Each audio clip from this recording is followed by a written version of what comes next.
And I'm telling you, Jordan, I saw one RAG pipeline the other day that was hallucinating so badly, it was quoting Shakespeare to answer questions about cloud computing. It was generating sonnets about Kubernetes. Okay, that's creative, I guess, but also completely useless. So what was going on? Was the model just completely off the rails? No, the model was fine, a perfectly cromulent LLM. The problem was the text splitting.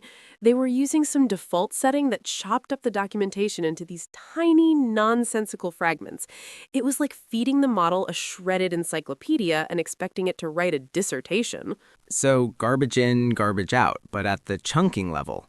We're talking about RAG, Retrieval Augmented Generation, right? Where you're grounding the LLM's responses in external data. And the splitting is how you prepare that data. Exactly. And people underestimate just how crucial this step is. You can have the most powerful LLM, the most meticulously curated knowledge base, but if your text splitting is a mess, your RAG application is going to be a joke. Think of it like this. You're trying to teach a student a complex topic, but instead of giving them coherent paragraphs, you're handing them random sentences from different textbooks. They're never going to connect the dots. So what are we talking about today? A masterclass in text splitting, specifically using LangChain. That's right. We're diving deep into the world of LangChain's text splitters. It's not just about chopping text into pieces, it's about understanding the nuances of different chunking methods and choosing the right strategy for your specific use case. We're going to unlock the secrets to effective text chunking, because bad chunking can make or break your RAG application. Okay, so let's start with the basics. What's the simplest way to split text, and why might it fail? The simplest is probably the character text splitter.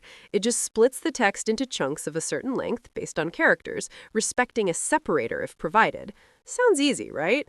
But here's the crazy part. It can completely destroy the semantic meaning of your text. Imagine you're splitting a legal document and you chop a sentence right in the middle of a critical clause. Suddenly, the meaning is lost and your LLM is getting fed incomplete information. So you're saying it's not context-aware at all, it just blindly chops. What's a real-world example of where this kind of naive splitting could cause problems? Think about a customer support chatbot for a company like Netflix. Let's say someone asks, "Why is my Netflix not working on my Samsung Smart TV?"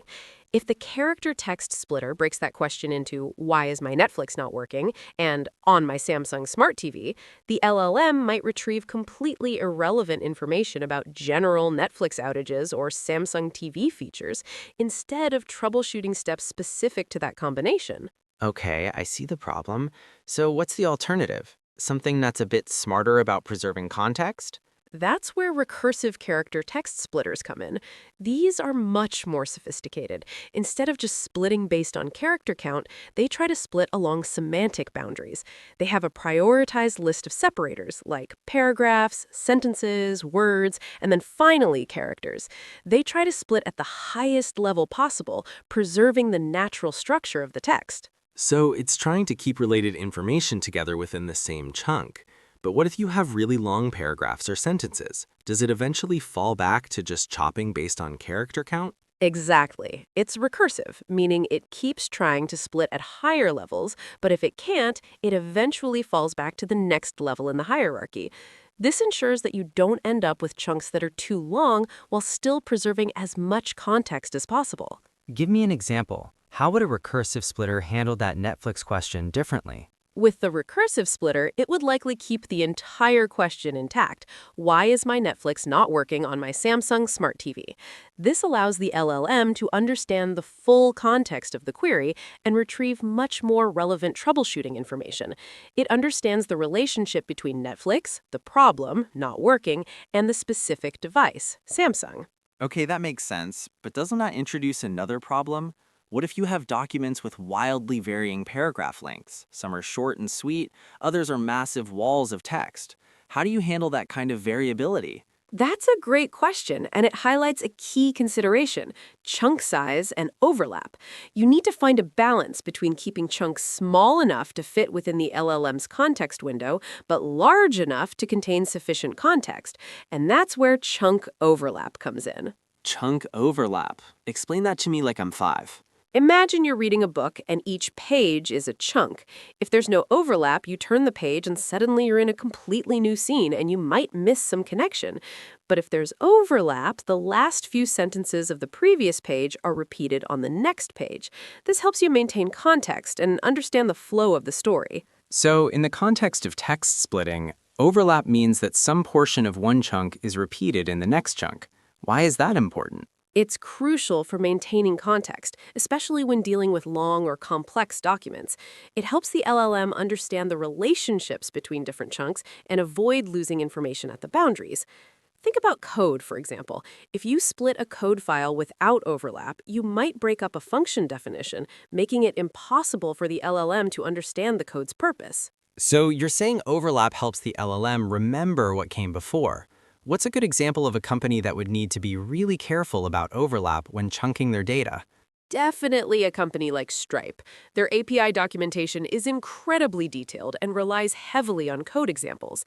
If you chop those code examples into chunks without overlap, the LLM might not be able to understand how the different parts of the code fit together, leading to incorrect or misleading answers. Imagine the chaos if the LLM suggested incorrect code snippets for processing payments. That's a scary thought. So we've talked about character splitters, recursive character splitters, chunk size, and overlap.